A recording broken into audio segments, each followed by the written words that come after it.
ভবানীগঞ্জ বলেন, প্রতিটাতে আমি চিঠি বিতরণ করছি, যাতে ছোটখাটো যদি কোনো সহিংসতা ঘটনা ঘটার চেষ্টা করে যাতে আইনের ভাবে যোগাযোগ করে, যাতে তালেবানকে আছে যে কোনো ভাবে নাম্বার টাম্বার সব সহ চিঠি দিয়েছি আমি, যাতে এরকম যাতে ছোটখাটো যদি আশঙ্কাও থাকে যাতে আমাদেরকে জানানো হয়। এবারে এত সুন্দর করে এই দুর্গাপূজার আগে এইভাবে একটা আয়োজন করা হয়েছে, এই জন্য দেহাঙ্গাবুদেরকে অসংখ্য ধন্যবাদ।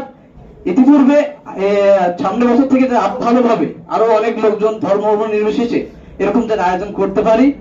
একই সাথে আমি বলতে চাই যে এই দায়ভার শুধু জাতীয় পার্টি, বিএনপি, জামাত তাদের না, এটা কিন্তু আওয়ামী লীগেরও আমার মনে হয় ছিল এক সময়।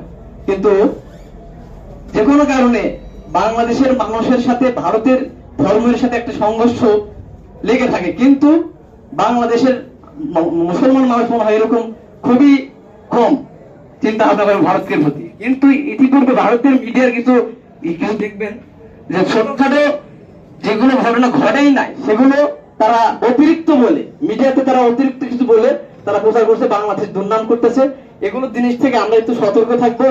একই সাথে আমি বলতে চাচ্ছি, বৈষম্য ছাত্র আন্দোলন আমরা করেছি, আমার গাঙ্গুয়াতে দুটো গুলি করা, আমাদের ছেলেপেলের উপর গুলি করা হয়েছিল, আমরা আসতে পারি নাই ভবানীগঞ্জ, এবং যা কে কে করছে আমরা জানি, কিন্তু তাদের উপরে আমরা কোনো অ্যাকশন আমরা নিই নাই, সংসদে জড়াই নাই। জাতীয় পার্টির আমাদের নির্দেশনা ছিল, তোমরা সাধারণ শিক্ষার্থী, তোমাদের যেগুলো দাবি, তোমাদের আন্দোলন তোমরা করবা একদম নির্ভুলভাবে, আমরা যেটুকু পারছি চেষ্টা করেছি।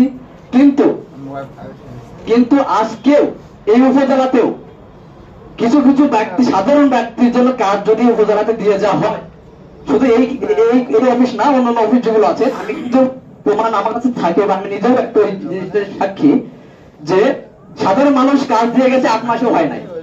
আমার নিজের জন্ম নিবন্ধন এক সময় আমি একটা কাজ দিয়েছিলাম, 8 মাস পর 9 মাস পর পাইছি। কিন্তু আরেকটি ব্যক্তির কিছু প্রয়োজনও আমার 8 দিনের ভিতরে লাগবে বা 10 দিনের ভিতরে লাগবে, এরকম প্রয়োজন যদি হয় বা যে কোনো কারণে তাকে 2000-3000 ঘুষ তার কাছে চাওয়া হয় এবং নিলে 7 দিনের ভিতরে কাজ হয়। এটা 5 তারিখের পরেও কিন্তু এইগুলো অন্য বিভিন্ন অফিসে, বিভিন্ন উপজেলায়, বিভিন্ন দেশে হচ্ছে।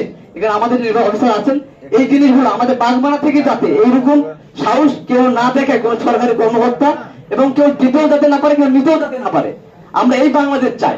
এবং বৈষম্য ছাত্র আন্দোলনের সংঘাত নয়, শান্তি সম্মতি এই বাংলাদেশে বাগমারা থেকে আমরা বাংলাদেশ একটি রোল মডেল হিসেবে দেখতে চাই, যে বাংলাদেশে ভবিষ্যতে এই ধর্ম ভেদাভেদ আর থাকবে না।